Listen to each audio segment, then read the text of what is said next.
All right. Good morning, everybody.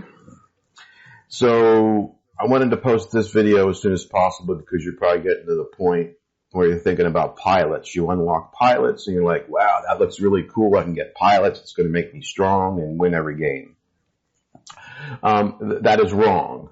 What happens is early on, you're going to probably think, hey, a rare pilot for 40,000 credits, not a big deal. And it's not to an extent. But that's 40,000 credits taken away from upgrading your mechs and weapons that you should be doing. Basically, you're going to end up really not running pilots until you get closer to 2K SP. And here's the reason. A rare pilot is not worth upgrading. It's a pilot you're not going to keep. It's a temporary situation because you're going to be getting epics or, potentially legendary.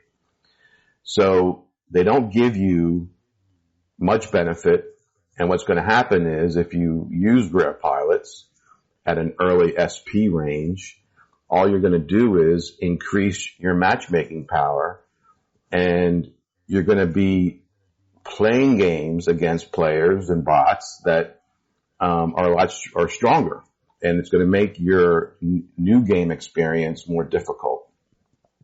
So don't use pilots. It's a waste of resources. Rare pilots. What you need to do is start saving up for your epic pilots. They're only 1K 8 coins. And what's going to happen is you're going to work on getting your mechs to 3 stars and your 6 energy weapons, to 4 stars. And then you're going to use pilots to increase your strength rather than keep to upgrade your mechs and weapons.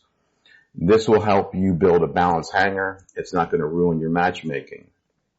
So when you get to a point where your mechs are 3-star and weapons are 4-star, if you want to be stronger, the way you do that is by getting a pilot.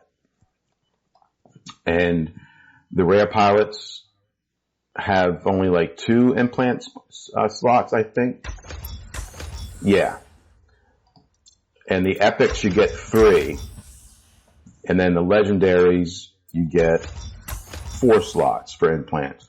Very, very important aspect of pilots is how many implants slots it has. So you can ideally use epic pilots until you're 6, 7K 7K SP, not a problem, because you have 3 slots. What you're going to do is use 2 slots for your weapon implants, and then the last slot you're going to always use what we call an ability cooldown implant on all your pilots. And what that is this. An ability cooldown implant reduces your cooldown time on your abilities. Very, very helpful, and you should have one just about every mech you use.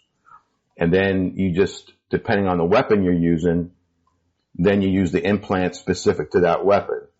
And since we're new gamers, this Javelin rack range or damage for only 600 8 coins legendary is probably would not be a bad thing to get if you had 600 8 coins. That's not too bad. These will add more damage boost to your weapons. So the overall concept is pilots are the way to make you stronger without having to upgrade your mechs and weapons. But pilots will increase your matchmaking power. So until you're, 1200, 1500 SP, 100 SP, there's no need for pilots at all. And the only pilots you should start with are epics. Pilots will give you a little bit more HP. And then regarding pilots, this pilot is a missile damage pilot. So you must use missile weapon category weapons. If you use a missile damage pilot on sniper weapons, you won't get the damage boost. So the pilot must match the type of weapons you're using. That's another problem I see sometimes new players do. And all it does is add to your matchmaking power, and you're going to start losing games because you're playing against stronger players, stronger bots.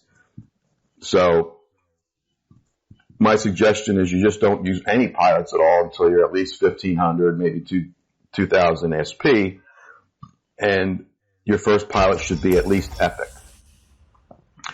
And your first pilot, and here's the other thing too is, you're just starting to play the game. You don't know what you like, you don't know what's good yet. So give yourself some time to find out your play style, what you like using. Why would you get a pilot that for a certain setup that you don't like? So if you like sniping, you're going to get the Maverick pilot because that's the sniper pilot. Or if you like using guided weapons, which we do, the guided weapon pilot is probably going to be the first pilot you get because early game jabs, guided weapons are pretty much very good to use and easier to use.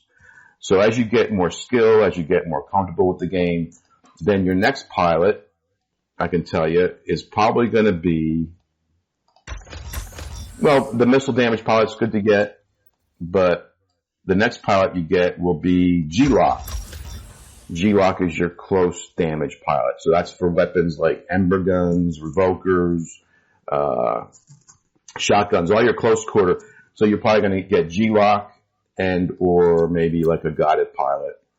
Another one that's overlooked early game is I also suggest getting the barrage pilot because the barrage pilot is used for weapons like nade launchers, pod guns.